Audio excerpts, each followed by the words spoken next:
ಹಾಸನ ಪೊಲೀಸರ ಕಾರ್ಯಾಚರಣೆಗೆ ಯಶಸ್ಸು. ನಾಪತ್ತೆಯಾಗಿದ್ದ 3 ವಿದ್ಯಾರ್ಥಿಗಳು ಬೆಂಗಳೂರಿನಲ್ಲಿ ಪತ್ತೆ. ನಿಟ್ಟುಸಿರು ಬಿಟ್ಟ ಕುಟುಂಬಸ್ಥರು. ಹಾಸನ ಜಿಲ್ಲೆಯಲ್ಲಿ ಮಳೆಯ ಕೊರತೆ. ಬರಿದಾಗ್ತಾ ಇದೆ ಜೀವನದಿ ಹೇಮಾವತಿ ಜಲಾಶಯದ ಒಡಲು. ಮುಂಗಾರು ಕೈಕೊಟ್ರೆ ಕುಡಿಯುವ ನೀರಿಗೂ ಪರದಾಟ.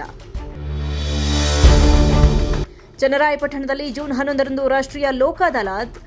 ನ್ಯಾಯಾಲಯದ ಮೊಕದ್ದಮೆಗಳಿಗೆ ರಾಜಿ ಸಂಧಾನ. ಸಾರ್ವಜನಿಕರಿಗೆ ಲೋಕ ಅದಾಲತ್ ಬಳಸಿಕೊಳ್ಳಲು ನ್ಯಾಯಾಧೀಶರ ಕರೆ.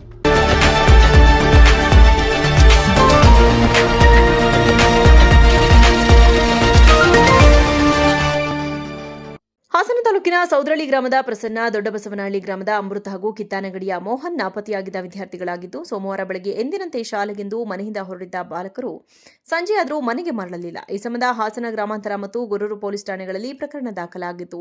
ಪೊಲೀಸರ ತೀವ್ರ ಹುಡುಕಾಟದ ನಡುವೆ ಈ 3 ವಿದ್ಯಾರ್ಥಿಗಳು ಸೋಮವಾರ ಹಾಸನದಿಂದ ಮೈಸೂರಿಗೆ ತೆರಳಿದರು. ಬಳಿಕ ಅಲ್ಲಿಂದ ರೈಲು ಹತ್ತಿ ಬೆಂಗಳೂರಿಗೆ ಆಗಮಿಸಿದರು. ಕೈಯಲ್ಲಿದ್ದ ಹಣ ಖಾಲಿಯಾದ ನಂತರ ಅನಿವಾರ್ಯವಾಗಿ ಅಲೆದಾಡುತ್ತಿದ್ದ ಈ ಬಾಲಕರು ಬೆಂಗಳೂರಿನ ರೈಲ್ವೆ ನಿಲ್ದಾಣದ ಆವರಣದಲ್ಲಿ ಆಶ್ರಯ ಪಡೆದಿದ್ದರು. ನಿಲ್ದಾಣದಲ್ಲಿ ಅನುಮಾನಾಸ್ಪದವಾಗಿ ಓಡಾಡುತ್ತಿದ್ದ ಬಾಲಕನನ್ನು ಗಮನಿಸಿದ ರೈಲ್ವೆ ಪೊಲೀಸರು ಅವರನ್ನ ವಿಚಾರಣೆ ನಡೆಸಿದಾಗ ಇವರು ಹಾಸನದಿಂದ ನಾಪತ್ತೆಯಾದವರು ಎಂಬುದು ಖಚಿತವಾಯಿತು. ಕೂಡಲೇ ರೈಲ್ವೆ ಪೊಲೀಸರು ಬಾಲಕನನ್ನ ತಮ್ಮ ವಶಕ್ಕೆ ಪಡೆದು ಹಾಸನ ಪೊಲೀಸರಿಗೆ ವಿಷಯ ಮುಟ್ಟಿಸಿದರು. ಬೆಂಗಳೂರಿಗೆ ತೆರಳಿದ ಹಾಸನ ಪೊಲೀಸರ ತಂಡ ಅಲ್ಲಿಂದ 3 ಬಾಲಕರನ್ನ ಸುರಕ್ಷಿತವಾಗಿ ಕರೆತಂದು ಪೋಷಕರಿಗೆ ಒಪ್ಪಿಸಿದ್ದಾರೆ. ರಾಜ್ಯಕ್ಕೆ ಮುಂಗಾರು ಪ್ರವೇಶಿಸಿದ ಹೊರತಾಗಿಯೂ ಹಾಸನ ಜಿಲ್ಲೆ ಮಳೆಯ ಕೊರತೆ ಎದುರಿಸ್ತಾ ಇದೆ. ಈ ಹಿನ್ನೆಲೆ ಜಿಲ್ಲೆಯ ಜೀವನಾಡಿ ಹೇಮಾವತಿ ಜಲಾಶಯದ ಒಡಲು ಬತ್ತುತ್ತಿದ್ದು, ಸದ್ಯ 10.185 ಟಿಎಂಸಿ ನೀರು ಮಾತ್ರ ಬಳಕೆಗೆ ಲಭ್ಯವಿದೆ. ಇದೇ ಪರಿಸ್ಥಿತಿ ಮುಂದುವರೆದರೆ ಕುಡಿಯುವ ನೀರಿಗೂ ಪರದಾಡುವ ಪರಿಸ್ಥಿತಿ ಎದುರಾಗುವ ಆತಂಕ ಶುರುವಾಗಿದೆ. ಕಾವೇರಿ ನೀರಾವರಿ ನಿಗಮಕ್ಕೆ ಒಳಪಡುವ ಗುರೂರಿನಲ್ಲಿರುವ ಹೇಮಾವತಿ ಜಲಾಶಯ 37.105 ಟಿಎಂಸಿ ನೀರು ಸಂಗ್ರಹದ ಸಾಮರ್ಥ್ಯ ಹೊಂದಿದೆ. ಸದ್ಯ ಜಲಾಶಯದಲ್ಲಿ 14.552 ಟಿಎಂಸಿ ನೀರಿದೆ. ಇದರಲ್ಲಿ 10.185 ಟಿಎಂಸಿ ನೀರು ಬಳಕೆಗೆ ಮಾತ್ರ ಲಭ್ಯ. ಇನ್ನುಳಿದ 4.372 ಟಿಎಂಸಿ ನೀರು ಡೆಡ್ ಸ್ಟೋರೇಜ್. ಕಳೆದ ವರ್ಷ ಮುಂಗಾರಿನ ಅವಧಿಯಲ್ಲಿ ಜಲಾಶಯದಲ್ಲಿ ಒಟ್ಟು 24.482 ಟಿಎಂಸಿ ನೀರು ಸಂಗ್ರಹವಾಗಿತ್ತು. ಇದರಲ್ಲಿ 20.110 ಟಿಎಂಸಿ ನೀರು ಬಳಕೆಗೆ ಲಭ್ಯವಿತ್ತು. ಕಳೆದ ಬಾರಿಗೆ ಹೋಲಿಸಿದರೆ ಈ ಬಾರಿ ಜಲಾಶಯದಲ್ಲಿ ಅರ್ಧದಷ್ಟು ನೀರು ಕಡಿಮೆ ಇದೆ. ಕಾವೇರಿಯ ಪ್ರಮುಖ ಜಲಾಶಯಗಳಲ್ಲಿ ಒಂದಾಗಿರುವ ಹೇಮಾವತಿ ಜಲಾಶಯ ಮೂಡಿಗೆರೆ, ಸಕಲೇಶಪುರ, ಆಲೂರು ಭಾಗದಲ್ಲಿ ಉತ್ತಮ ಮಳೆಯಾದರೆ ಮಾತ್ರ ಭರ್ತಿಯಾಗಲಿದೆ. ಮುಂಗಾರು ಪ್ರವೇಶಿಸಿ ಹಲವು ದಿನಗಳಾದರೂ ಮಳೆ ಬಾರದ ಕಾರಣ ಜಿಲ್ಲೆಯಲ್ಲಿ ಕೃಷಿ ಚಟುವಟಿಕೆಗಳು ಕುಂಠಿತ ಆಗಿವೆ. ಇದೇ ಪರಿಸ್ಥಿತಿ ಮುಂದುವರೆದರೆ ಕುಡಿಯುವ ನೀರಿಗೂ ಸಮಸ್ಯೆ ಎದುರಾಗಲಿದೆ. ತಾಲೂಕು ಕಾನೂನು ಸೇವಾ ಸಮಿತಿ ವತಿಯಿಂದ ಪಟ್ಟಣದ ತಾಲೂಕು ಕಾರ್ಯನಿರತ ಪತ್ರಕರ್ತರ ಸಂಘದ ಕಚೇರಿಯಲ್ಲಿ ನಡೆದ ಕಾನೂನು ಅರಿವು ಮತ್ತು ಪತ್ರಕರ್ತರ ಸಂವಾದ ಕಾರ್ಯಕ್ರಮದಲ್ಲಿ ಮಾತನಾಡಿದ ಅವರು, ಮುಂಬರುವ ಜೂನ್ 11ರಂದು ರಾಷ್ಟ್ರೀಯ ಲೋಕ ಅದಾಲತ್ ಮೂಲಕ ನ್ಯಾಯಾಲಯದಲ್ಲಿರುವ ಪ್ರಕರಣಗಳನ್ನು ಬಗೆಹರಿಸಿಕೊಳ್ಳಬಹುದು. ಒಟ್ಟಾರೆ ರಾಷ್ಟ್ರದಲ್ಲಿ 4 ಬಗೆಯ ಲೋಕ ಅದಾಲತ್ ಮೂಲಕ ಪ್ರಕರಣಗಳನ್ನು ರಾಜಿ ಪಂಚಾಯಿತಿ ಮಾಡಿಕೊಳ್ಳಲು ಅವಕಾಶವನ್ನು ನ್ಯಾಯಾಂಗ ಇಲಾಖೆ ಕಲ್ಪಿಸಿಕೊಡಲಾಗಿದೆ. ಈಗಾಗಲೇ ಸುಮಾರು 14,000ಕ್ಕೂ ಅಧಿಕ ಪ್ರಕರಣಗಳು ಚನ್ನರಾಯಪಟ್ಟಣ ನ್ಯಾಯಾಂಗ ಇಲಾಖೆಯಲ್ಲಿದ್ದು, ಇವುಗಳಲ್ಲಿ ಕೆಲವು ಪ್ರಕರಣಗಳನ್ನು ಬಗೆಹರಿಸಿಕೊಳ್ಳಬಹುದು. ಸಾರ್ವಜನಿಕರಿಗೆ ಅವಕಾಶವನ್ನು ನೀಡಿದೆ ಎಂದರು. ಇದೇ ಸಂದರ್ಭದಲ್ಲಿ ಪ್ರಧಾನ ಸಿವಿಲ್ ನ್ಯಾಯಾಧೀಶರಾದ ಜೆಎಂಎಫ್ಸಿ ಕಾರ್ಯದರ್ಶಿ ಕುಸುಮಾ ಮಾತನಾಡಿ, ಬಹುಸಂಖ್ಯಾ ಜನರನ್ನು ಒಳಗೊಂಡಂತಹ ದೇಶವಾಗಿದ್ದು ಅದರ ಅನುಗುಣವಾಗಿ ವಿವಿಧ ಇಲಾಖೆಯನ್ನ ಸರ್ಕಾರ ನೇಮಕಗೊಳಿಸಿದೆ. ಅದರಂತೆ ಆಯಾ ದೂರುಗಳಿಗೆ ಸಂಬಂಧಿಸಿದಂತೆ ನ್ಯಾಯಾಂಗ ಇಲಾಖೆಯಲ್ಲೂ ಕೂಡ ಸರ್ಕಾರ ನೇಮಕಗೊಳಿಸಿದೆ. ಅದರ ಹಿತ ಕಾಪಾಡುವುದೇ ನ್ಯಾಯಾಧೀಶರ ಕರ್ತವ್ಯವಾಗಿದೆ. ಆ ನಿಟ್ಟಿನಲ್ಲಿ ನ್ಯಾಯ ಇಲಾಖೆ ಒಬ್ಬರ ಸ್ವತ್ತಲ್ಲ, ಪ್ರತಿಯೊಬ್ಬರ ನಾಗರಿಕರ ಸ್ವತ್ತಾಗಿದೆ. ಪ್ರತಿಯೊಬ್ಬರಿಗೂ ನ್ಯಾಯ ಸಿಗುವ ನಿಟ್ಟಿನಲ್ಲಿ ಕೆಲಸ ನಿರ್ವಹಿಸಬೇಕು. ಸಾರ್ವಜನಿಕರಿಗೆ ಅರಿವನ್ನು ಸಹ ಮೂಡಿಸಬೇಕು. ಆ ನಿಟ್ಟಿನಲ್ಲಿ ಕಾನೂನು ಅರಿವನ್ನು ಸಹ ಪ್ರತಿಯೊಬ್ಬ ನಾಗರಿಕರಿಗೂ ಕೂಡ ನ್ಯಾಯಾಂಗ ಇಲಾಖೆಯಿಂದ ಅರಿವುಗಳನ್ನು ಮೂಡಿಸುತ್ತಾ ಬಂದಿದ್ದೇವೆ. ಅರಿವಿನ ಜೊತೆಯಲ್ಲಿ ನೊಂದಂತಹ ಮಹಿಳೆಯರಿಗೆ ಆತ್ಮವಿಶ್ವಾಸವನ್ನ ತುಂಬುವ ಕೆಲಸವನ್ನ ಸಹ ಮಾಡುತ್ತಿದೆ ಎಂದರು. ಕಾರ್ಯಕ್ರಮದಲ್ಲಿ ತಾಲೂಕು ಪತ್ರಕರ್ತರ ಸಂಘದ ಅಧ್ಯಕ್ಷರಾದ ದಯಾನಂದ ಶೆಟ್ಟಿಹಳ್ಳಿ, ಕಾರ್ಯದರ್ಶಿ ಶ್ರೀನಿವಾಸ್ ಉಳ್ಳಾವಳ್ಳಿ, ತಾಲೂಕಿನ ಎಲ್ಲ ಪತ್ರಕರ್ತರು ಹಾಜರಿದ್ದರು.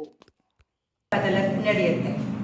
ಈಗ ನಾವು 2ನೇ ಲೋಕ ಅದಾಲತ್ ಈಗ ಜುಲೈ 11ನೇ ತಾರೀಕು ನಡೆಯುತ್ತೆ. ಈ ಲೋಕ ಅದಾಲತ್ನ ಪ್ರಮುಖ ವೈಶಿಷ್ಟ್ಯ ಏನಂದ್ರೆ, ಜನರಿಗೆ ತ್ವರಿತ, ಸರಳ ಮತ್ತು ವೆಚ್ಚರಹಿತವಾದ ಅಥವಾ ಕಡಿಮೆ ವೆಚ್ಚದಲ್ಲಿ ತಕ್ಷಣ ನ್ಯಾಯ ದೊರಕಿಸ್ಕೊಡ್ಬೇಕು ಅನ್ನೋದೇ ಇದರ ಉದ್ದೇಶವಾಗಿರುತ್ತೆ. ನಮಗೆಲ್ಲ ತಿಳಿದಿದೆ, ನ್ಯಾಯಾಲಯದಲ್ಲಿ ತುಂಬ ಕೇಸುಗಳು ಪೆಂಡಿಂಗ್ ಉಳಿದಿರುತ್ತೆ. ಕಾರಣ ನಮ್ಮದು ಪಾಪ್ಯುಲೇಷನ್ನು ಮತ್ತು ಜಡ್ಜಸ್ನ ಸಂಖ್ಯೆಯ ಅಸಮತೋಲನ ಇದೆ. ಆ ಕಾರಣದಿಂದ ಪೆಂಡಿಂಗ್ ಉಳಿದಿದೆ. ಜಡ್ಜಸ್ ಎಷ್ಟೇ ಪ್ರಯತ್ನ ಪಟ್ಟರೂ ಝೀರೋ ಪೆಂಡೆನ್ಸಿ ಮಾಡಲಿಕ್ಕೆ ಸಾಧ್ಯ ಆಗ್ತಿಲ್ಲ. ಆ ಕಾರಣದಿಂದ ನಾವೆಲ್ಲರೂ ಪರ್ಯಾಯ ವಿವಾದ ಪರಿಹಾರದ ಕಡೆಗೆ ಮುಖ ಮಾಡ್ತಾ ಇದ್ದೀವಿ.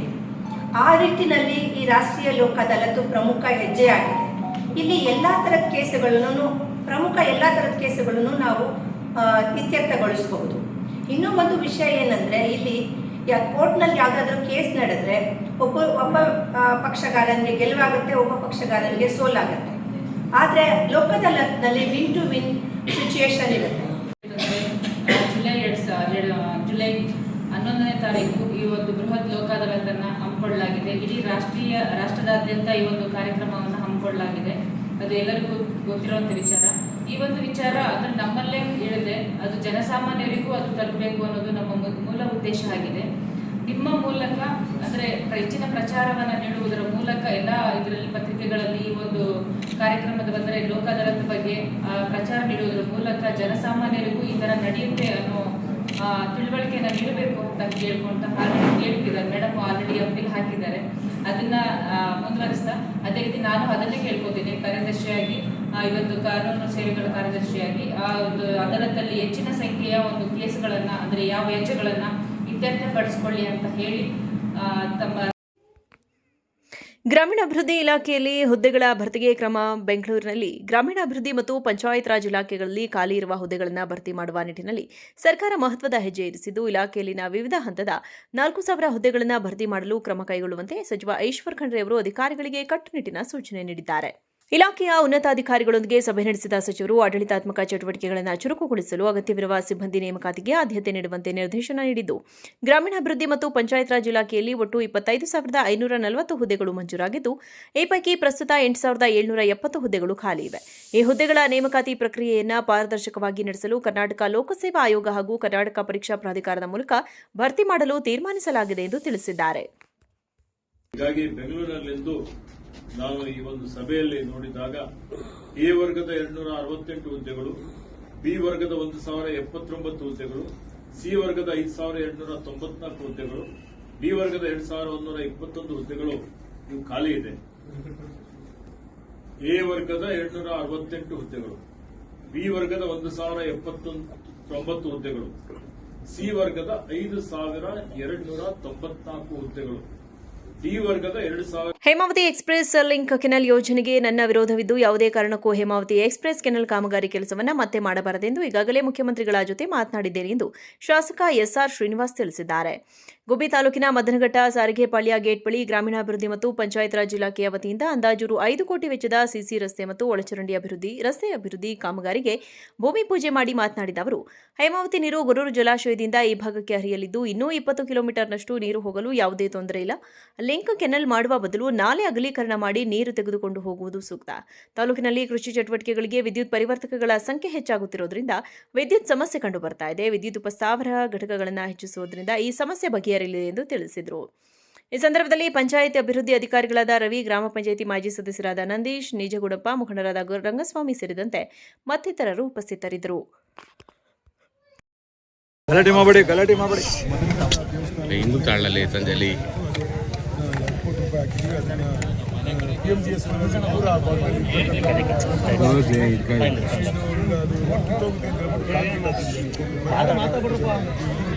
ದಾಸಪಲ್ಲಿ ರೋಡು 3 ಕೋಟಿ ರೂಪಾಯಿ ಹಾಕಿ ನಾವೀಗ ಸಿರಾಗಲ್ಲಿಗೆ ರಸ್ತೆಗೆ ಸುಮಾರು 35 ಕೋಟಿ ಕೊಟ್ಟಿದ್ದೆ. ಅದಕ್ಕೆ 10 ಕೋಟಿ ಕಡಿಮೆ ಕೊಟ್ಟು ಈಗ 25 ಕೋಟಿ ಅಪ್ರೂವಲ್ ಆಗಿದೆ. ಅದಕ್ಕೆ ಟೆಂಡರ್ಗಳು ಕರೀತಾರೆ. ಇದು ಕಂಪ್ಲೀಟ್ ಆಗ್ತಕ್ಕಂಥದ್ದು ನಮಗೆ 35 ಕೋಟಿ ಬೇಕಾಗಿತ್ತು. ಈಗ 10 ಕೋಟಿ ಕಡಿಮೆ ಕೊಟ್ಟಿದ್ದಾರೆ. ಇದರಿಂದ ನಮ್ಮಲ್ಲಿ ಹಿಂದೆ ನಾವು ದೇವಸ್ಕೆರೆ ಮಾಡಿದ್ದೇವೆ ಕೊಡಲು 1 ವರ್ಷ ಕೊಟ್ಟಿರುತ್ತೆ. ಅದನ್ನು ಈಗ ಬಾರ್ಡ್ರಿಂದ ಮಾಡಿಸ್ತೀವಿ. ಮಧ್ಯೆ ಆ ಕಡೆಯಿಂದ 25 ಕೋಟಿಯಿಂದ ಮಾಡಿಸ್ತೀವಿ. ಮಧ್ಯೆ ಉಳ್ಕೊಂಡು ನೋಡಬೇಕು. ಕಂಪ್ಲೀಟ್ ನಿಟ್ಟವರು ಬಾರ್ಡ್ರ್ ಕಂಪ್ಲೀಟ್ ಮಾಡಿಸ್ತೀವಿ. ನೂತನ ಸರ್ಕಾರ ಬಂದಿರೋದು, ಸರ್ಕಾರ ಅಂತಿದ್ದ ಮುಖ್ಯಮಂತ್ರಿ ಬಂದಿರೋದು, ಇಷ್ಟು ಅನುದಾನದ ಬಗ್ಗೆ ಏನಾದ್ರು ಮಾತಾಡೋದು ಸರ್? ನಾನು ಮೊನ್ನೆ ಅವ್ರು ಸಿಕ್ತಾಗ ನಾನು ಪರ್ಸ್ನಲ್ ಪ್ರಸ್ತಾಪ ಮಾಡಿದ್ದೀನಿ. ನನಗೆ ನಾನು 200 ಕೋಟಿ ರೂಪಾಯಿ ಈಗ ಕೊಟ್ಟಿದ್ದೆ. ಸರ್ಕಾರ ಮುಖ್ಯಮಂತ್ರಿ ಬದಲಾವಣೆ ಅದು ಟೆಂಪ್ರಿಗೆ ಹೋಗಬೇಕಾಗಿತ್ತು. ಅದು ಒಂದೇ ಪೆಂಡಿಂಗ್ ಇದೆ. ಅದು ಹೇಳಿದ್ದೀನಿ. ಅದು 200 ಕೋಟಿ ಕೊಟ್ಟರೆ ನನಗೆ ಎಲ್ಲ ಕಡೆ ಸಣ್ಣ ಪುಟ್ಟ ರೋಡು, ಹಳ್ಳಿ ಇರ್ತಕ್ಕಂಥ ರೋಡ್ಗಳೆಲ್ಲ ಕವರ್ ಮಾಡ್ತಾರೆ. ಪ್ರತಿ ತಾಲೂಕುಗಳಲ್ಲೂ ಕೂಡ ಹೋಗಿರೋದು ಅಥವಾ ಕಾಂಗ್ರೆಸ್ ಶಾಸಕರಿಗೆ ಸರ್ ಯಾರು ಎಲ್ಲೆಲ್ಲಿ ತಗೊಂಡು ಹೋಗ್ತಾರೆ, ಹೆಂಗೆ ತಗೊಂಡು ಹೋಗ್ತಾರೆ ಗೊತ್ತಿಲ್ಲ. ನಾವು ನಮ್ಮ ತಾಲೂಕಿನ ಮಾತ್ರ ಬೇರೆ ತಾಲೂಕಿಗೆ ನಾವು ಅವ್ರು ಮಾತಾಡಿ ಮಾಡ್ತಾರೆ. ನಾನು ನನ್ನ ಸಹ ತಾಲೂಕಿಗೆ ಹಿಂದೆ ನನಗೆ 300 ಕೋಟಿ ಕೊಟ್ಟಿದ್ದೆ. ಈಗ 200 ಕೋಟಿ ಎಸ್ಟಿಮೇಟ್ ಮಾಡಿಲ್ಲ ಕೊಟ್ಟಿದ್ದೆ. ಅದು ಅಪ್ರೂವಲ್ ಆಗೋ ಹಂತದಲ್ಲಿ ಮುಖ್ಯಮಂತ್ರಿಗಳು ಚೇಂಜ್ ಆಗುತ್ತೆ. ಈಗ ಅದನ್ನೇ ವಿಚಾರ ಪ್ರಸ್ತಾಪ ಮಾಡಿದ್ದೀನಿ. ನನಗೆ 200 ಕೋಟಿ ರೂಪಾಯಿ ನಾನು ಕಳಿಸಿದ್ದೀನಿ. ಅದನ್ನು ಅಪ್ರೂವ್ ಮಾಡ್ತೀನಿ ಅಂತ ಹೇಳಿದ್ದೀನಿ, ಮಾಡ್ಕೊಡ್ತೀನಿ ಅಂತ ಹೇಳಿದ್ದೀನಿ. ಹೋಗಿ ಅಪ್ರೂವ್ ಮಾಡಿಸ್ತೀನಿ. ರಸ್ತೆ ಬಿಟ್ಟು ಹೊಸ ಕಾಮಗಾರಿ ಪತ್ರಿಕಾಗೋಷ್ಠಿಯಲ್ಲಿ ಮಾತನಾಡಿದ ಅವರು, ಸನಾತನ ಸೇವಾ ಟ್ರಸ್ಟ್ ಕಳೆದ 2 ವರ್ಷಗಳಿಂದ ಸಮಾಜಮುಖಿ ಕಾರ್ಯಗಳಲ್ಲಿ ಸಕ್ರಿಯವಾಗಿ ತೊಡಗಿಸಿಕೊಂಡಿದ್ದು, ದೇವಸ್ಥಾನಗಳ ಸ್ವಚ್ಛತೆ, ಶಾಲಾ ಆವರಣಗಳ ಸ್ವಚ್ಛತಾ ಕಾರ್ಯಕ್ರಮ, ಆರೋಗ್ಯ ಶಿಬಿರ ಸೇರಿದಂತೆ ಹಲವು ಜನಪರ ಸೇವಾ ಚಟುವಟಿಕೆಗಳನ್ನು ನಡೆಸುತ್ತಿದ್ದು, ಕಳೆದ ಅಕ್ಟೋಬರ್ನಲ್ಲಿ ಜೋಸ್ ಸೆಂಟರ್ ಹಾಗೂ ಬೆಂಗಳೂರು ಕಾವೇರಿ ಆಸ್ಪತ್ರೆಯ ಸಹಯೋಗದಲ್ಲಿ ಆಯೋಜಿಸಿದ್ದ ಉಚಿತ ಮೊಣಕಾಲು ಮತ್ತು ಆರೋಗ್ಯ ತಪಾಸಣಾ ಶಿಬಿರಕ್ಕೆ ಸಾರ್ವಜನಿಕರಿಂದ ಉತ್ತಮ ಸ್ಪಂದನೆ ದೊರೆತಿದ್ದು, ಇದೀಗ ಮತ್ತೊಂದು ಜನೋಪಯೋಗಿ ಕಾರ್ಯಕ್ರಮವಾಗಿ ಉಚಿತ ನೇತ್ರ ತಪಾಸಣಾ ಶಿಬಿರವನ್ನು ಹಮ್ಮಿಕೊಳ್ಳಲಾಗಿದೆ ಎಂದು ತಿಳಿಸಿದರು. ಟ್ರಸ್ಟ್ ಸದಸ್ಯ ಜೆವಿ ಲೋಹಿತ್ ಜಂಬರಡಿ ಮಾತನಾಡಿ, ಸೇವೆಯನ್ನೇ ಗುರಿಯಾಗಿಸಿಕೊಂಡು ಟ್ರಸ್ಟ್ ವಿವಿಧ ಸಮಾಜಮುಖಿ ಕಾರ್ಯಕ್ರಮಗಳನ್ನು ನಡೆಸುತ್ತಿದ್ದು, ಈ ಶಿಬಿರದ ಮೂಲಕ ಕಣ್ಣಿನ ಸಮಸ್ಯೆಯಿಂದ ಬಳಲುತ್ತಿರುವವರಿಗೆ ನೆರವಾಗುವ ಉದ್ದೇಶ ಹೊಂದಲಾಗಿದೆ ಎಂದರಲ್ಲದೆ, ಶಿಬಿರದಲ್ಲಿ ಬೇಲೂರಿನ ಖ್ಯಾತ ನೇತ್ರ ತಜ್ಞರಾದ ಡಾ ಪಾಂಡುರಂಗ ಹಾಗೂ ಡಾ ಗಿರೀಶ್ ಆರಾಧ್ಯ ಅವರ ನೇತೃತ್ವದಲ್ಲಿ ಶ್ರೀ ಚೆನ್ನಕೇಶವ ನೇತ್ರಾಲಯದ ವೈದ್ಯಕೀಯ ತಂಡದಿಂದ ಕಣ್ಣಿನ ತಪಾಸಣೆ ನಡೆಸಲಾಗುವುದು. ಸಕಲೇಶಪುರ ತಾಲೂಕಿನ ಕಣ್ಣಿನ ಸಮಸ್ಯೆ ಹೊಂದಿರುವ ಸಾರ್ವಜನಿಕರು ಈ ಶಿಬಿರದ ಸದುಪಯೋಗ ಪಡೆದುಕೊಳ್ಳುವಂತೆ ಮನವಿ ಮಾಡಿದರು. ಪತ್ರಿಕಾಗೋಷ್ಠಿಯಲ್ಲಿ ಟ್ರಸ್ಟ್ ಪ್ರಧಾನ ಕಾರ್ಯದರ್ಶಿ ಹೆಬ್ಬನಹಳ್ಳಿ ಸಂದೇಶ್, ರಘು ಚಂಪಕನಗರ, ಹುಲ್ಲಳ್ಳಿ ಜಯೇಂದ್ರ ಕುಮಾರ್, ಕೆಎಂ ರುದ್ರಶೆಟ್ಟಿ ಸೇರಿದಂತೆ ಇತರರು ಉಪಸ್ಥಿತರಿದ್ದರು. ಶುರು ಮಾಡಿದ್ದು ಸತತವಾಗಿ ಪ್ರತಿ ಸೇವಾ ಕಾರ್ಯಗಳನ್ನ ಮಾಡ್ತಾ ಬಂದಿದ್ದೀವಿ. ದೇವಸ್ಥಾನ ಸ್ವಚ್ಛತೆ ಆಗ್ಬೋದು, ಪ್ರವಾಸಿ ತಾಣಗಳ ಸ್ವಚ್ಛತೆ ಆಗ್ಬೋದು, ಅದ್ರ ಜೊತೆಗೆ ಹೆಲ್ತ್ ಕ್ಯಾಂಪ್ಗಳು. ಹೋದ ವರ್ಷ ಒಂದು ಮಂಡಿದು ಹೆಲ್ತ್ ಕ್ಯಾಂಪ್ ಮಾಡಿ ಅಭೂತಪೂರ್ವವಾಗಿ ಸಕ್ಸಸ್ ಆಗಿ ತುಂಬ ಜನಕ್ಕೆ ಅದರಿಂದ ಬೆನಿಫಿಟ್ ತೊಗೊಂಡಿದ್ದಾರೆ. ಹಾಸ್ಪಿಟಲ್ ಹೋಗಿ ಚಟ್ಟ ಸಿಗುತ್ತೆ ಆದ್ದರಿಂದವರಿಗೆ ಅಲ್ಲಿ ಮಾಡಿ ಕಡಿಮೆ ರೇಟಿಗೆ ನಮ್ಮ ಟ್ರಸ್ಟಿನ ಪರವಾಗಿ ಸಕ್ಸಸ್ ಆಗಿದೆ. ಅದ ನಂತರ ಈ ಸತಿ ಈ ಗುರುವಾರ 11ನೇ ತಾರೀಕು ಐ ಟೆಸ್ಟು, ಕಣ್ಣಿನ ಚಿಕಿತ್ಸೆ ಮತ್ತು ಯಾರಿಗೆ ರೀಡಿಂಗ್ ಕ್ಲಾಸ್, ಯಾರಿಗೆ ಅವಕಾಶ ಇದೆ, ಯಾರಿಗೆ ಅದರ ಅವಶ್ಯಕತೆ ಇದೆ ಅವರಿಗೆ ರೀಡಿಂಗ್ ಕ್ಲಾಸ್ನ 105 ಜನಕ್ಕೆ ಕೊಡೋಕ್ಕೆ ನಾವು ನಿರ್ಧರಿಸಿದ್ದೀವಿ. ನಮ್ಮ ಪಾರ್ಟ್ನರ್ ಆಗಿ ಅವರಿಗೆ ನಮ್ಮ ಇದಕ್ಕೆ ಚೈತನ್ಯ ಬೇಲೂರವರು ಚೆನ್ನಕೇಶ್ವರ ನೇತ್ರಾಲಯದವರು ನಮಗೆ ಸಾಥ್ ಕೊಡ್ತಾ ಇದ್ದಾರೆ. ಅವರ ಇಬ್ಬರು ಸಹಯೋಗದೊಂದಿಗೆ ಕಣ್ಣಿನ ಒಂದು ಶಸ್ತ್ರಚಿಕಿತ್ಸೆ ಮಾಡಿ ಇಲ್ಲಿರುವಂಥ ಸಕಲೇಶಪುರ ತಾಲೂಕಿನಲ್ಲಿ ಅವಕಾಶ ಇರುವವರಿಗೆ ಅದನ್ನು ಬಳಸ್ಕೊಂಡು ಹೆಚ್ಚಿನ ಸಂಖ್ಯೆಯಲ್ಲಿ ಸದುಪಯೋಗ ಪಡ್ಕೋಬೇಕಾಗಿ ಸಾರ್ವಜನಿಕರಲ್ಲಿ ಕೇಳ್ಕೊಳ್ತಿದ್ದೀವಿ. ಹಾಗೆ ಮಾಧ್ಯಮದಲ್ಲಿ ಇದನ್ನು ಹೆಚ್ಚಾಗಿ ಪ್ರಚಾರ ಮಾಡಿ ಆದಷ್ಟು ಈ ಕಾರ್ಯಕ್ರಮ ಯಶಸ್ಸು ಮಾಡಲಿಕ್ಕೆ ತಮ್ಮಗಳ ಸಹಕಾರ ಬೇಕಾಗಿ ತಮ್ಮಲ್ಲೂ ಸಹಕಾರವನ್ನು ಕೇಳ್ತಿದ್ದೀವಿ. ವಿಚಾರವಾಗಿ ಒಂದು ಬೃಹತ್ ಮಟ್ಟದ ಒಂದು ಕ್ಯಾಂಪನ್ನು ಚೆನ್ನಕೇಶವ ನೇತ್ರಾಲಯದ ಸಹಯೋಗದೊಂದಿಗೆ ಆಯೋಜನೆ ಮಾಡಲಾಗಿದೆ. ಇದರಲ್ಲಿ ಏನಂತ ಹೇಳಿದರೆ, ಒಂದು ಕನ್ಸಲ್ಟೆನ್ಸಿ ಇರುತ್ತೆ, ಅದಕ್ಕೆ ಸಂಬಂಧಪಟ್ಟ ಮೆಡಿಸಿನ್ಗಳನ್ನು ಫ್ರೀಯಾಗಿ ಕೊಡ್ತೀವಿ. ಅದೇ ರೀತಿ ಒಂದು 100ರಿಂದ 105 ಜನಕ್ಕೆ ಯಾರಿಗೆ ಅವಶ್ಯಕತೆ ಇದೆ ಅವರಿಗೆ ರೀಡಿಂಗ್ ಕ್ಲಾಸ್ನು ಫ್ರೀಯಾಗಿ ಕೊಡುವಂಥದ್ದು ಈ ಕ್ಯಾಂಪ್ ಉದ್ದೇಶ ಆಗಿರುತ್ತೆ. ಅದೇ ರೀತಿ ಯಾರಿಗಾರು ಶಸ್ತ್ರಚಿಕಿತ್ಸೆ ಅವಶ್ಯಕತೆ ಇದ್ದಲ್ಲಿ ಅವರೇ ಕರ್ಕೋಗಿ ಅದನ್ನು ಶಸ್ತ್ರಚಿಕಿತ್ಸೆ ಮಾಡಿ ಕರ್ಕೊಬರುವಂಥ ವ್ಯವಸ್ಥೆನೂ ಆಗುತ್ತೆ. ಯಾರು BPL ಕಾರ್ಡ್ ಇರ್ತಾರೆ ಅವರಿಗೆ ಶಸ್ತ್ರಚಿಕಿತ್ಸೆ ಉಚಿತವಾಗಿ ಆಗುತ್ತೆ. ಯಾರಿಗೆ BPL ಕಾರ್ಡ್ ಇರಲ್ಲ. ಪಟ್ಟಣದ ಗಾಯತ್ರಿ ಬಡಾವಣೆಯಲ್ಲಿರುವ ಪ್ರತಿಮಾ ಟ್ರಸ್ಟ್ ವತಿಯಿಂದ ಜನಪದ ಕಲೆಯನ್ನು ಪ್ರೋತ್ಸಾಹಿಸುವ ನಿಟ್ಟಿನಲ್ಲಿ ಪ್ರತಿಮಾ ಹೆಜ್ಜೆಯ ಗುರುತು ಎಂಬ ತಮಟೆ ತರಬೇತಿ ಶಿಬಿರ ಕಾರ್ಯಕ್ರಮವನ್ನು ಆಯೋಜಿಸಲಾಗಿತ್ತು. ಈ ವೇಳೆ ಮಂಡ್ಯ ಜಿಲ್ಲೆಯ ಕರ್ನಾಟಕ ಸಂಘದ ಅಧ್ಯಕ್ಷರಾದ ಜಯಪ್ರಕಾಶ್ ಗೌಡ ಅವರು ಮಾತನಾಡಿ, ಜನಪದ ಕಲೆ ಮತ್ತು ಸಾಹಿತ್ಯ ಇವುಗಳನ್ನು ಉಳಿಸಲು ಇಂತಹ ಕಾರ್ಯಕ್ರಮಗಳ ಅಗತ್ಯತೆ ಹೆಚ್ಚಾಗದೆ ಜನಪದ ಕಲೆ ಮತ್ತು ಸಾಹಿತ್ಯಗಳು ನಶಿಸಿ ಹೋಗ್ತಾ ಇವೆ. ಆದರೆ ಇಂತಹ ಸಂಘ ಸಂಸ್ಥೆಗಳು ಜನಪದ ಮತ್ತು ಸಾಹಿತ್ಯಗಳ ಉಳಿವಿಗಾಗಿ ಬಹಳಷ್ಟು ಶ್ರಮಿಸುತ್ತಿವೆ. ಅದರಲ್ಲೂ ಮನುಷ್ಯರನ್ನ ಜಾಗೃತಿಗೊಳಿಸುತ್ತಿರುವುದು ಹಾಗೂ ಈ ಕಾರ್ಯಕ್ರಮದಲ್ಲಿ ಶಿಬಿರಾರ್ಥಿಗಳಿಗೆ ಎಚ್ಚರಿಸುತ್ತಿರುವುದು ಏನೆಂದರೆ ಶಿಸ್ತು, ಸಮಯ ಪಾಲನೆ, ಪ್ರಜ್ಞೆ, ಜಾಗೃತಿ, ಎಚ್ಚರಿಕೆ.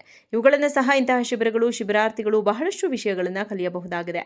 ಈ ಕಾರ್ಯಕ್ರಮಕ್ಕೆ ಹಲವಾರು ಜಿಲ್ಲೆಗಳಿಂದ ಮತ್ತು ತಾಲೂಕುಗಳಿಂದ, ಸುತ್ತಮುತ್ತಲಿನ ಗ್ರಾಮಗಳಿಂದ ಶಿಬಿರಾರ್ಥಿಗಳು ಭಾಗವಹಿಸಿದ್ದೀರಾ. ಆದರೆ ಅದರಲ್ಲಿ ವಿಶೇಷವಾಗಿ ಶಿಬಿರಾರ್ಥಿಗಳ ಯಾವ ಗುಣಲಕ್ಷಣಗಳು ಇರಬೇಕು, ಎಲ್ಲಾ ಗುಣಲಕ್ಷಣಗಳನ್ನು ಈ ಕಾರ್ಯಕ್ರಮದಲ್ಲಿ ಕಲಿಯಬೇಕು ಮತ್ತು ಆಯೋಜಕರು ಕಲಿಸಬೇಕು. ಅದರಿಂದ ಮಾತ್ರ ವಿಧಿಯನ್ನು ಪಡೆಯಲು ಸಾಧ್ಯ ಎಂದು ತಿಳಿಸಿದ್ದಾರೆ.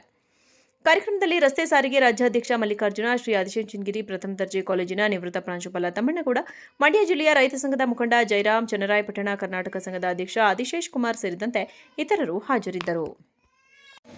ಜಾಗೃತಿಗೊಳಿಸತಕ್ಕಂಥ, ಮನುಷ್ಯತ್ವವನ್ನು ಎಚ್ಚರಗೊಳಿಸತಕ್ಕಂಥ, ಮನುಷ್ಯರಲ್ಲಿ ಒಂದು ಶಿಸ್ತನ್ನು, ಸಂಯಮವನ್ನು, ಸಂಸ್ಕೃತಿಯನ್ನು ಕಲಿಸ್ತಕ್ಕಂಥ ಒಂದು ಕಾರ್ಯಕ್ರಮ. ಇಂಥದ್ದೊಂದು ಕಾರ್ಯಕ್ರಮ ನಡೆಯುವಾಗ ಎಷ್ಟು ದೂರದಿಂದಾದರೂ ಬರೋದು ಮುಖ್ಯ ಅನ್ನೋದು ನಾನು ಅಂದ್ಕೊಂಡಿರ್ತಕ್ಕಂಥ. ನನಗೆ ಬಂದ ಮೇಲೆ ನನಗೆ ಒಂದು ಹೊಸ ಲೋಕ ನನ್ನ ಮುಂದೆ ತೆರೆದುಕೊಂಡಿದೆ. ಕಳೆದ 50 ವರ್ಷಗಳಲ್ಲಿ ನಾನು ಪಾಠ ಮಾಡ್ತಾ, ವಿದ್ಯಾರ್ಥಿಗಳ ಮುಖ ಕೊಡ್ತಾ, ಏನಾದರೂ ಒಂದಿಷ್ಟು ಮಾಡಬೇಕು, ವಿದ್ಯಾರ್ಥಿಗಳನ್ನು, ಯುವಕರನ್ನು ತಯಾರು ಮಾಡಬೇಕು ಅನ್ನುವಂಥ ನಿರಂತರವಾದ ಪ್ರಯತ್ನ ತೊಡಗಿರ್ತಕ್ಕಂಥವ್ರು ಇವತ್ತು ಕೂಡ ತೊಡಗಿರ್ತಕ್ಕಂಥ. ನನಗೆ ಅಪಾರವಾದ ಸಂತೋಷವನ್ನು ತಂದುಕೊಟ್ಟಿದೆ. ಇಂಥ ಕಾರ್ಯಕ್ರಮಗಳನ್ನು ಮಾಡುವಾಗ ಬೆಂಗಳೂರು ನಮಗೆ ಸುಲಭ ಅನಿಸುತ್ತೆ. ಯಾಕೆ ಅದರಲ್ಲಿ ಆರ್ಥಿಕವಾದಂಥ ಒಂದು ಸಹಾಯ ಹೆಚ್ಚು ಸಿಗ್ತದೆ ಇಂಥ ಕೆಲಸಗಳಿಗೆ. ಅದನ್ನು ಬಿಟ್ಟರೆ ಜಿಲ್ಲಾ ಕೇಂದ್ರಗಳಲ್ಲಿ ಸ್ವಲ್ಪ ಇದನ್ನು ಕೆಲಸ ಮಾಡ್ಬೋದು, ಅದನ್ನು ಬಿಟ್ಟರೆ ತಾಲೂಕು ಕೇಂದ್ರಗಳಲ್ಲಿ ಸ್ವಲ್ಪ ಕೆಲಸ ಮಾಡ್ಬೋದು. ಇನ್ನು ನಮ್ಮ ಹೋಬಳಿ ಮಟ್ಟದಲ್ಲಿ, ಹಳ್ಳಿಗಳ ಮಟ್ಟದಲ್ಲಿ ಬಹಳ ಕಷ್ಟ. ಆರ್ಥಿಕ ಸಂಪನ್ಮೂಲಗಳನ್ನು ಕ್ರೋಢೀಕರಿಸೋದು ಬಹಳ ಕಷ್ಟ ಸಾಧ್ಯವಾಗಿರ್ತಕ್ಕಂಥ ವಿಚಾರ. ಅಂಥ ಒಂದು ಸಂದರ್ಭದಲ್ಲಿ ಇಲ್ಲಿ ನಾನು ಮೇಲೆ ಬಂದ ತಕ್ಷಣ ಕರ್ನಾಟಕ ಮಾದರ ಮಹಾಸಭಾದಿಂದ ಕ್ಯಾಲೆಂಡರ್ ಬಿಡುಗಡೆ. ಜಿಲ್ಲೆಯ ಪ್ರವಾಸಿ ಮಂದಿರದಲ್ಲಿ ಕರ್ನಾಟಕ ಮಾದರ ಮಹಾಸಭಾದ ವತಿಯಿಂದ ವಿಶೇಷ ಸಭೆ ಹಾಗೂ ಕ್ಯಾಲೆಂಡರ್ ಬಿಡುಗಡೆ ಕಾರ್ಯಕ್ರಮವನ್ನು ನಡೆಸಲಾಗಿದೆ. ಕಾರ್ಯಕ್ರಮದ ಬಳಿಕ ಮಾತನಾಡಿದ ಮಾದರ ಮಹಾಸಭಾ ಜಿಲ್ಲಾಧ್ಯಕ್ಷ ಟಿ ವಿಜಯಕುಮಾರ್, ಸಮಾಜಕ್ಕಾಗಿ ಶ್ರಮಿಸಿದ ಮತ್ತು ಹೋರಾಡಿದ ವ್ಯಕ್ತಿಗಳ ಬದುಕು ಹಾಗೂ ಅವರ ಹೋರಾಟದ ಹಾದಿಯನ್ನು ಇದೀಗ ಇಂದಿನ ಪೀಳಿಗೆಗೆ ಮತ್ತು ಜಿಲ್ಲೆಯ ಜನತೆಗೆ ಪರಿಚಯಿಸುವುದು ನಮ್ಮ ಮುಖ್ಯ ಉದ್ದೇಶವಾಗಿದೆ. ಆ ನಿಟ್ಟಿನಲ್ಲಿ ಸಮುದಾಯದ ಹಿರಿಮೆ ನಮ್ಮ ಗರಿಮೆ ಎಂಬ ಧ್ಯೇಯ ವಾಕ್ಯದೊಂದಿಗೆ ಇಡೀ ಮಾದರ ಸಮಾಜವನ್ನು ಒಗ್ಗೂಡಿಸಬೇಕು ಎಂದರಲ್ಲದೆ, ಸಭೆಯ ಯಶಸ್ಸಿಗಾಗಿ ಮತ್ತು ಸಮುದಾಯದ ಬಲವರ್ಧನೆಗಾಗಿ ಈಗಾಗಲೇ ಅನೇಕ ನೌಕರರು ಹಾಗೂ ಹೋರಾಟಗಾರರು ಆರ್ಥಿಕ ನೆರವು ನೀಡಿದ್ದು, ಇನ್ನುಳಿದವರು ಸಹ ಕೈಜೋಡಿಸುತ್ತಿದ್ದಾರೆ ಎಂದು ತಿಳಿಸಿದರು. ಇದೇ ವೇಳೆ ಇತ್ತೀಚೆಗೆ ನಿಧನರಾದ ಜಿಲ್ಲೆಯ ಇಬ್ಬರು ಪ್ರಮುಖ ಚೇತನಗಳಾದ ಸಮಾಜ ಸೇವಕ ಕಾಪಿಪುಡಿ ರಾಜಣ್ಣ ಹಾಗೂ ಯುವ ಹೋರಾಟಗಾರ ಮತ್ತು ಕ್ರೀಡಾಪಟು ಕಾರ್ತಿಕ್ ಮನ್ನಾ ಅವರ ನೆನಪಿನಲ್ಲಿ ಜೂನ್ 13ರಂದು ಬೆಳಗ್ಗೆ 11 ಗಂಟೆಗೆ ಹಾಸನದ ಸ್ವಾಭಿಮಾನಿ ಭವನದಲ್ಲಿ ನುಡಿನಮನ ಹಾಗೂ ಗುಣಗಾನ ಕಾರ್ಯಕ್ರಮವನ್ನು ಆಯೋಜಿಸಲಾಗಿದೆ ಎಂದು ತಿಳಿಸಿದರು. ಕಾರ್ಯಕ್ರಮದಲ್ಲಿ ಪ್ರಮುಖ ಮುಖಂಡರಾದ ರಾಮಚಂದ್ರ, ಯಶೋಧರ್, ಹೇಮಂತ್, ಸಿಆರ್, ಮಂಜುನಾಥ್ ಸೇರಿದಂತೆ ಮತ್ತಿತರರು ಉಪಸ್ಥಿತರಿದ್ದರು.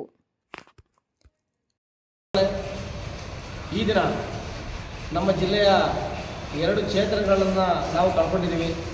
ಒಂದು ಅನ್ನದಾತ ಕಾಪಿಪುಡಿ ರಾಜಣ್ಣ ಅಂತಲೇ ಹೆಸರಾಗಿರ್ತಕ್ಕಂಥ ಕಾಪಿಪುಡಿ ರಾಜಣ್ಣ, ಮತ್ತೊಬ್ಬರು ಯುವ ಹೋರಾಟಗಾರ ಹಾಗೂ ಕ್ರೀಡೆಯಲ್ಲಿ ಕ್ರೀಡಾಪಟು ಕಾರ್ತಿಕ್ ಮುನ್ನಾ.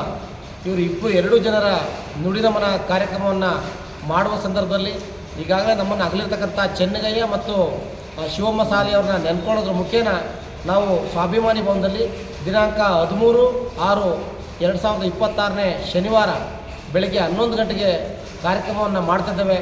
ಹಾಗಾಗಿ ಈ ಕಾರ್ಯಕ್ರಮಕ್ಕೆ ಹಲವಾರು ಸಂಗಾತಿಗಳು ಸಹಕಾರವನ್ನು ನೀಡಿದ್ದಾರೆ. ಅವರೆಲ್ಲರೂ ಕೂಡ ನೆನ್ಕೊಳ್ತಕ್ಕಂಥ ಕಾರ್ಯಕ್ರಮವನ್ನು ಮಾಡೋದ್ರ ಜೊತೆಗೆ ನಾವು ವಿಶೇಷವಾಗಿ ಈ 2 ಜನ ವ್ಯಕ್ತಿಗಳನ್ನ ಅವತ್ತು ಗುಣಗಾನ ಮಾಡಬೇಕಾಗಿದೆ, ಜಿಲ್ಲೆಗೆ ಪರಿಚಯ ಮಾಡಬೇಕಾಗಿದೆ, ಅವರ ಹೋರಾಟದ ಬದುಕುಗಳನ್ನ ತಿಳಿಸ್ಕೊಡ್ಬೇಕಾಗಿದೆ. ಆ ಕಾರಣಕ್ಕೋಸ್ಕರ ನಮ್ಮ ಜಿಲ್ಲೆಯ ಎಲ್ಲ ಹೋರಾಟಗಾರರು ಹೆಚ್ಚಿನ ಸಂಖ್ಯೆಯಲ್ಲಿ ಅವತ್ತು ಸ್ವಾಭಿಮಾನಿ ಭವನದಲ್ಲಿ ನಡೀತಕ್ಕಂಥ ಕಾರ್ಯಕ್ರಮದಲ್ಲಿ ನೀವೆಲ್ಲರೂ ಕೂಡ ಭಾಗಿಯಾಗಬೇಕಂತ ಈ ಮೂಲಕ ಸಮುದಾಯದ ಪರವಾಗಿ ನಾವು ಮನವಿಯನ್ನು ಮಾಡ್ತಿದ್ದೇವೆ. ಇದಕ್ಕೆ ಹಲವಾರು ಜನ ಇಲ್ಲಿ ಭಾಗವಹಿಸ್ತಿರ್ತಕ್ಕಂಥ ನೌಕರರು, ಹೋರಾಟಗಾರರು ಎಲ್ಲರೂ ಕೂಡ ನಮ್ಮ ರಾಮಚಂದ್ರ ಸರ್ ಅವರು, ಯಶೋಧರ್ ಸರ್ ಅವರು, ಹೇಮಂತ್ ಸರ್ ಅವರು, ಸಿಆರ್ ಮಂಜುನಾಥ್ ಅವರು, ಮುನಿಸ್ವಾಮಿ ಅವರು, ಇಂದ್ರೇಶ್ ಅವರು, ಸೀನು ಅವರು, ವೀರಭದ್ರಪ್ಪನವರು, ಸುರೇಶ್ ಅವರು, ಹೀಗೆ ಹಲವಾರು ಜನ, ಎನ್.ಟಿ. ಸಾರಿ ಅವರು, ಇಂಜಿನಿಯರ್ ಲಿಂಗರಾಜ್ ಅವರು ಎಲ್ಲರೂ ಹಣಕಾಸಿನ ನೆರವನ್ನು ನೀಡಿದ್ದಾರೆ. ಇನ್ನೂ ಹಣಕಾಸಿನ ನೆರವನ್ನು ತುಂಬ ಜನ ನೀಡಲಿಕ್ಕೆ ಮುಂದೆ ಬಂದಿದ್ದಾರೆ. ಆ ಒಂದು ಯಶಸ್ವಿ ಕಾರ್ಯಕ್ರಮದಲ್ಲಿ ನೀವೆಲ್ಲರೂ ಕೂಡ ಭಾಗಿಯಾಗಬೇಕು, ಕಾರ್ಯಕ್ರಮವನ್ನು ಯಶಸ್ವಿ ಮಾಡಬೇಕು. ಅದು ಕಳೆದ ಬೆಳಗ್ಗೆ 14ನೇ ತಾರೀಕು KH ಮುನಿಯಪ್ಪನವರು ಬೆಂಗಳೂರಿನಲ್ಲಿ ಕರೆದಿರ್ತಕ್ಕಂಥ ಸಭೆಗೆ ನಾವೆಲ್ಲರೂ ಕೂಡ ಜಿಲ್ಲೆಯಿಂದ ದೊಡ್ಡ ಮಟ್ಟದಲ್ಲಿ ಬಸ್ಸುಗಳನ್ನ ಮಾಡ್ಕೊಂಡು ಹೋಗಬೇಕಾಗಿದೆ. 13ನೇ ತಾರೀಕು ನೀವೆಲ್ಲರೂ ಕೂಡ ಬಂದು ಭಾಗವಹಿಸಿ ಕಾರ್ಯಕ್ರಮವನ್ನು ಯಶಸ್ವಿ ಮಾಡಬೇಕಂತ ಈ ಮೂಲಕ ನಾವು ಸಮಾಜ ಬಾಂಧವರಲ್ಲಿ ಮನವಿಯನ್ನು ಮಾಡ್ತೇವೆ. ನಮಸ್ಕಾರ. ನನ್ನ ಹೆಸರು TR ವಿಜಯಕುಮಾರ್ ಅಂತ, ರಾಜ್ಯ ಪ್ರಧಾನ ಕಾರ್ಯದರ್ಶಿ ಮಾದಿಗನ್ನೂರು. ಕ್ರಾಫರ್ಡ್ ಆಸ್ಪತ್ರೆಯ ಆವರಣದಲ್ಲಿ ವೈದ್ಯರ ನೂತನ ವಸತಿ ಗೃಹ ನಿರ್ಮಾಣ ಕಾಮಗಾರಿಗೆ ಭೂಮಿ ಪೂಜೆ ನೆರವೇರಿಸಿ ಮಾತನಾಡಿದ ಅವರು, ಆರೋಗ್ಯ ಇಲಾಖೆಯ ವೈದ್ಯರು ಹಾಗೂ ಸಿಬ್ಬಂದಿಗಳಲ್ಲಿ ಹಲವರು ಜಿಲ್ಲಾ ಕೇಂದ್ರಗಳಲ್ಲಿ ವಾಸವಿದ್ದು ಕರ್ತವ್ಯಕ್ಕಾಗಿ ಪ್ರತಿದಿನ ತಾಲೂಕು ಕೇಂದ್ರಗಳಿಗೆ ಸಂಚರಿಸುವ ಪರಿಸ್ಥಿತಿ ಇದೆ. ಇದರಿಂದ ಸಮಯ ವ್ಯರ್ಥವಾಗುವುದಲ್ಲದೆ ಸಾರ್ವಜನಿಕರಿಗೆ ಸಮಯೋಚಿತ ವೈದ್ಯಕೀಯ ಸೇವೆ ಒದಗಿಸುವಲ್ಲಿಯೂ ತೊಂದರೆ ಉಂಟಾಗ್ತಾ ಇದೆ. ಈ ಹಿನ್ನೆಲೆಯಲ್ಲಿ ವೈದ್ಯರು ಆಸ್ಪತ್ರೆ ಸಮೀಪದಲ್ಲೇ ವಾಸಿಸಲು ಅನುಕೂಲವಾಗುವಂತೆ ಸುಮಾರು 1.47 ಕೋಟಿ ವೆಚ್ಚದಲ್ಲಿ 2 ನೂತನ ವಸತಿ ಗೃಹಗಳ ನಿರ್ಮಾಣ ಕಾಮಗಾರಿಗೆ ಚಾಲನೆ ನೀಡಲಾಗಿದೆ ಎಂದು ತಿಳಿಸಿದರು. ಈ ಸಂದರ್ಭದಲ್ಲಿ ಕ್ರಾಫರ್ಡ್ ಆಸ್ಪತ್ರೆಯ ವೈದ್ಯಾಧಿಕಾರಿ ಅರುಣ್ ಕುಮಾರ್, ಪುರಸಭೆ ಮುಖ್ಯಾಧಿಕಾರಿ ಮಹೇಶ್ವರಪ್ಪ, ಪುರಸಭೆ ಮಾಜಿ ಸದಸ್ಯ ವನಜಾಕ್ಷಿ, ಆರೋಗ್ಯ ಇಲಾಖೆಯ ಸಹಾಯಕ ಅಭಿಯಂತರ ಸೇತುರಾಮ್ ಸೇರಿದಂತೆ ಹಲವರು ಉಪಸ್ಥಿತರಿದ್ದರು. ದಿನೇಶ್ ಗುಂಡೂರ್ ಅವರು ಆರೋಗ್ಯ ಸಚಿವರು ನಾವು ಏನ್ ಕೇಳಿದ್ರು ಕೂಡ ಉತ್ತಮ ರೀತಿಯಲ್ಲಿ ಸ್ಪಂದನೆಯನ್ನ ಮಾಡಿದ್ದಾರೆ. ಅವರ ಆರ್ಥಿಕ ಇಲಾಖೆಗೆ ಅವರಿಗೆ ಕೊಟ್ಟಿರ್ತಕ್ಕಂಥ ಅನುದಾನಕ್ಕೆ ಅನುಗುಣವಾಗಿ ನಮಗೂ ಕೂಡ ಅನುದಾನ ಕೊಡ್ತಕ್ಕಂಥ ಕೆಲಸವನ್ನ ಮಾಡಿದ್ದಾರೆ. ತುಂಬಾ ಕೊಟ್ಟಿದ್ದಾರೆ ಅಂತ ನಾನು ಹೇಳಲ್ಲ, ಆದ್ರೂ ಕೂಡ ಪರವಾಗಿಲ್ಲ. ಓದ್ಸತಿ ನಂಗೆ ರಿನೋವೇಷನ್ಗೆ ಬೇರೆ ಬೇರೆ ವಿಚಾರಕ್ಕೆ ಸ್ವಲ್ಪ ಕೊಟ್ಟಿದ್ದಾರೆ. UT ಖಾದರ್ ಅವರು ದಕ್ಷಿಣ ಕನ್ನಡದ ಶಾಸಕರಾಗಿರ್ತಕ್ಕಂಥವ್ರು. ಸಕಲೇಶ್ಪುರದ ಬಗ್ಗೆ ಅವರಿಗೆ ಸಂಪೂರ್ಣ ಮಾಹಿತಿ ಇದೆ. ಮತ್ತು ಯು ಟಿ ಖಾದರ್ ಅವರು ಇದೇ ಭಾಗದಲ್ಲಿ ದಿನನಿತ್ಯ ಸಂಚಾರ ಮಾಡ್ತಕ್ಕಂಥವ್ರು. ಮತ್ತು ಯು ಟಿ ಖಾದರ್ ಅವರು ನನ್ನ ಹತ್ರನೂ ಕೂಡ ತುಂಬ ಆತ್ಮೀಯರಾಗಿದ್ದಾರೆ. ಯಾಕೆ ಅಂತ ಹೇಳಿದ್ರೆ ಅವರು ವಿಧಾನಸಭಾ ಅಧ್ಯಕ್ಷರಾಗಿದ್ದಂಥವ್ರು. ಖಂಡಿತವಾಗ್ಲೂ ಕೂಡ ಆರೋಗ್ಯ ಇಲಾಖೆ ಬಗ್ಗೆ ಅವ್ರದ್ದೇ ಆದಂಥ ಅನುಭವ ಅವ್ರಿಗಿದೆ. ಖಂಡಿತವಾಗ್ಲೂ ಕೂಡ ಸಕಲೇಶ್ಪುರಕ್ಕೆ ಹೆರಿಗೆ ತಾಯಿ ಮಕ್ಕಳ ಆಸ್ಪತ್ರೆಯನ್ನ ಮನವಿಯನ್ನ ಮಾಡ್ತೀನಿ. ಖಂಡಿತವಾಗ್ಲೂ ಕೂಡ ಉತ್ತಮ ರೀತಿಯಲ್ಲಿ ಸ್ಪಂದನೆ ಮಾಡ್ತಾರೆ. ಸಕಲೇಶ್ಪುರದ ನ್ಯಾಷನಲ್ ಹೈವೇ ಇರೋದ್ರಿಂದ ಈ ಭಾಗದ ಜನಗಳ ಆರೋಗ್ಯದ ಹಿತದೃಷ್ಟಿಯಿಂದ ಖಂಡಿತವಾಗ್ಲೂ ಕೂಡ ಉತ್ತಮವಾದ ಅನುದಾನವನ್ನ ಕೊಟ್ಟು ಕೆಲಸ ಮಾಡ್ಕೊಡ್ತಾರೆ ಅಂತಕ್ಕಂಥ ಅಭಿಪ್ರಾಯ ನಂದು. ಕಾಪಾಡ ಹಾಸ್ಪಿಟ್ಲಿಗೆ ಸ್ಕ್ಯಾನಿಂಗ್ ಮಿಷಿನ್ ಬಂದು ತುಂಬಾ ದಿನಗಳಾಯ್ತು, ಆಪರೇಟರ್ ಏನು ನೇಮಕ ಮಾಡಿಲ್ಲ ಸರ್ಕಾರ. ಕೆಲವೊಂದ್ ಕಡೆ ಬಡವರಿಗೆ ಅನ್ಯಾಯ ಆಗ್ತಿದೆ. ನೋಡಿ, ಸ್ಕ್ಯಾನಿಂಗ್ ಮಿಷನ್ಗೆ ಆಪರೇಟ್ ಮಾಡ್ಲಿಕ್ಕೆ ರೇಡಿಯಾಲಜಿಸ್ಟ್ ಡಾಕ್ಟರ್ ಬೇಕು. ರೇಡಿಯಾಲಜಿಸ್ಟ್ ಇಲ್ದಲ್ಲೇ ಪ್ರಾಬ್ಲಮ್ ಆಗಿ ಅದು ಈಗ ಆಲ್ರೆಡಿ ಸ್ಕ್ಯಾನಿಂಗ್ ಮಿಷನ್ ಹಾಳಾಗೋಗಿದೆ. ಈಗ ಬೇರೆ ಸ್ಕ್ಯಾನಿಂಗ್ ಮಿಷನ್ ಬೇಕು ಅಂತಂದ್ರೆ ಹಿಂದಿನ ಹಳೆ ಟೆಕ್ನಾಲಜಿ ಇರೋದು ಈಗೆಲ್ಲ ಬಂದಿರತಕ್ಕಂಥದ್ದು. ಸ್ಕ್ಯಾನಿಂಗ್ ಮಿಷನ್ ಬಂದು 10 ವರ್ಷ ಆಗಿದೆ. ನಾನು ಶಾಸಕನಾಗ್ಲಿಕ್ಕಿಂತ ಹಿಂದೆನೆ ಅದ್ರ ಬಗ್ಗೆ ನಾನು ಸರ್ಕಾರಕ್ಕೆ ಕೂಡ ಮನವಿನ ಮಾಡಿದೆ, ರೇಡಿಯಾಲಜಿಸ್ಟ್ ಡಾಕ್ಟರ್ ಬೇಕು ಅಂತೇಳಿ. ನಾನು ಈಗಲೂ ಕೂಡ ಸರ್ಕಾರಕ್ಕೆ ಒತ್ತಾಯ ಮಾಡ್ತೀನಿ, ರೇಡಿಯಾಲಜಿಸ್ಟ್ ಡಾಕ್ಟರ್ನ ಕೊಟ್ಟು ಉತ್ತಮ ಏನು ನ್ಯೂ ಟೆಕ್ನಾಲಜಿ ಇರ್ತಕ್ಕಂಥ ಸ್ಕ್ಯಾನಿಂಗ್ ಮಿಷನ್ನ ಕೊಟ್ಟು ಅದನ್ನ ಆಪರೇಟರ್ನ ನೀವು ಮಾಡಿಕೊಟ್ರೆ ಖಂಡಿತವಾಗ್ಲೂ ಕೂಡ ಈ ಭಾಗದ ಗರ್ಭಿಣಿಯರಿಗೆ, ಮಹಿಳೆಯರಿಗೆ ಮತ್ತು ಸಾರ್ವಜನಿಕರಿಗೆ ಅನುಕೂಲ ಆಗುತ್ತೆ ಅಂತಕ್ಕಂಥ ನನ್ನ ಅಭಿಪ್ರಾಯ. ನಿಮ್ಮ ಕ್ಷೇತ್ರದಲ್ಲಿ ಇರ್ತಕ್ಕಂಥ ಪ್ರಾಥಮಿಕ ಆರೋಗ್ಯ ಕೇಂದ್ರಗಳಲ್ಲಿ ಕೆಲವರು ವೈದ್ಯರು ಇರ್ಬೋದು, ಶಿಕ್ಷಕರು ಇರ್ಬೋದು, ಹುದ್ದೆಗಳು ಖಾಲಿ ಇದೆ, ತುಂಬಾ ಕೊರತೆ ಇದೆ. ಇದ್ರ ಬಗ್ಗೆ 4 ಕಡೆ ಡಾಕ್ಟರ್ಗಳ ಕೊರತೆ ಇದೆ. ಯಾಕೆಂದ್ರೆ ಲಾಸ್ಟ್ ಟೈಮು ಕೌನ್ಸಿಲಿಂಗ್ ಮುಖಾಂತರ ಟ್ರಾನ್ಸ್ಫರ್ ಮಾಡಲಿಕ್ಕೆ ಸರ್ಕಾರ ಆದೇಶ ಮಾಡಿತ್ತು. ಆ ಪ್ರಕಾರವಾಗಿ ಕೆಲವೊಂದು ಡಾಕ್ಟರ್ಗಳು ಈ ಭಾಗದಲ್ಲಿ ತುಂಬಾ ವರ್ಷ ಸೇವೆ ಸಲ್ಲಿಸ್ತವರು ಹೊರಗಡೆಗೆ ವರ್ಗಾವಣೆ ಆಗಿ ಹೋಗಿದ್ದಾರೆ. ಆ ಜಾಗಕ್ಕೆ ಆಲ್ರೆಡಿ ನೀವು ಫಿಲಪ್ ಮಾಡಬೇಕು ಅಂತಕ್ಕಂಥ ಮನವಿನ DHOಗೂ ಮಾಡಿದ್ದೀನಿ, ಸರ್ಕಾರಕ್ಕೂ ಕೂಡ ಮಾಡಿದ್ದೀನಿ. ಈಗ ಇರ್ತಕ್ಕಂಥ ಆರೋಗ್ಯ ಕೇಂದ್ರಗಳಿಗೆ ಡೆಪ್ಯುಟೇಷನ್ ಆಧಾರದ ಮೇಲೆ ಕೆಲಸವನ್ನ ಮಾಡ್ತಾ ಇದ್ದಾರೆ. ಮುಂಬರ್ತಕ್ಕಂಥ ದಿನಗಳಲ್ಲಿ ಎಲ್ಲಿ ಖಾಲಿ ಇದೆ ಅಲ್ಲಿಗೆ ತುಂಬತಕ್ಕಂಥ ಕೆಲಸವನ್ನ ನಾವು ಮಾಡ್ತೀವಿ ಅಂತೇಳಿ ಈ ಸಂದರ್ಭದಲ್ಲಿ ಹೇಳ್ತೀವಿ. ಪತಿಯಾದ ಮೃತದೇಹ ಸುಮಾರು 35ರಿಂದ 40 ವರ್ಷ ವಯಸ್ಸಿನ ಪುರುಷನದ್ದಾಗಿದ್ದು, ಮೃತನ ಬಲಗೈ ಮೇಲೆ ಹದ್ದಿನ ಚಿತ್ರದ ಹೆಜ್ಜೆ, ಮೃತನ ಎಡಗೈನಲ್ಲಿ ವಾಚ್ ಇದ್ದು, ಪ್ಯಾಂಟ್ ಜೇಬಿನಲ್ಲಿ ರಾಯಲ್ ಎನ್ಫೀಲ್ಡ್ ಬೈಕ್ನ ಕೀ ಪತ್ತೆಯಾಗಿದೆ. ಘಟನಾ ಸ್ಥಳದಲ್ಲಿ ಚಪ್ಪಲಿಗಳು ದೊರೆತಿದ್ದು ಅವುಗಳನ್ನು ವಶಕ್ಕೆ ಪಡೆಯಲಾಗಿದೆ. ವಿಷಯ ತಿಳಿಯುತ್ತಿದ್ದಂತೆಯೇ ಸ್ಥಳಕ್ಕೆ ಭೇಟಿ ನೀಡಿದ ಪೊಲೀಸರು ಪರಿಶೀಲನೆ ನಡೆಸಿದ್ದಾರೆ. ಈ ಕುರಿತು ಮಾಹಿತಿ ನೀಡಿರುವ ಬೆಂಗಳೂರು ಗ್ರಾಮಾಂತರ ಅಡಿಷನಲ್ ಎಸ್ಪಿ ವೆಂಕಟೇಶ್ ಪ್ರಸನ್ನ, ಮೃತ ವ್ಯಕ್ತಿಯ ಗುರುತು ಪತ್ತೆ ಹಚ್ಚಲು ವಿಶೇಷ ತನಿಖಾ ತಂಡವನ್ನು ರಚಿಸಲಾಗಿದೆ. ಮೃತದೇಹದ ಸ್ಥಿತಿಯನ್ನು ನೋಡಿದರೆ ಕೊಲೆ ಮಾಡಿದ ಬಳಿಕ ಇಲ್ಲಿ ತಂದು ಎಸೆದಿರುವುದು ಸ್ಪಷ್ಟವಾಗಿದೆ. ತನಿಖೆ ಚುರುಕುಗೊಳಿಸಲಾಗಿದ್ದು, ಬನ್ನೇರುಘಟ್ಟ ಪೊಲೀಸ್ ಠಾಣೆಗೆ ಸಂಪರ್ಕಿಸಿ ಮಾಹಿತಿ ನೀಡುವಂತೆ ಅಧಿಕಾರಿಗಳು ಸಾರ್ವಜನಿಕರಲ್ಲಿ ಮನವಿ ಮಾಡಿದ್ದಾರೆ. ಹಾಸನ ಪೊಲೀಸರ ಕಾರ್ಯಾಚರಣೆಗೆ ಯಶಸ್ಸು. ನಾಪತ್ತೆಯಾಗಿದ್ದ 3 ವಿದ್ಯಾರ್ಥಿಗಳು ಬೆಂಗಳೂರಿನಲ್ಲಿ ಪತ್ತೆ, ನಿಟ್ಟುಸಿರು ಬಿಟ್ಟ ಕುಟುಂಬಸ್ಥರು. ಹಾಸನ ಜಿಲ್ಲೆಯಲ್ಲಿ ಮಳೆಯ ಕೊರತೆ, ಬರಿದಾಗ್ತಾ ಇದೆ ಜೀವನದಿ ಹೇಮಾವತಿ ಜಲಾಶಯದ ಒಡಲು. ಮುಂಗಾರು ಕೈಕೊಟ್ರೆ ಕುಡಿಯುವ ನೀರಿಗೂ ಪರದಾಟ. ಚನ್ನರಾಯಪಟ್ಟಣದಲ್ಲಿ ಜೂನ್ 11ರಂದು ರಾಷ್ಟ್ರೀಯ ಲೋಕ ಅದಾಲತ್, ನ್ಯಾಯಾಲಯದ ಮೊಕದ್ದಮೆಗಳಿಗೆ ರಾಜಿ ಸಂಧಾನ. ಸಾರ್ವಜನಿಕರಿಗೆ ಲೋಕ ಅದಾಲತ್ ಬಳಸಿಕೊಳ್ಳಲು ನ್ಯಾಯಾಧೀಶರ ಕರೆ.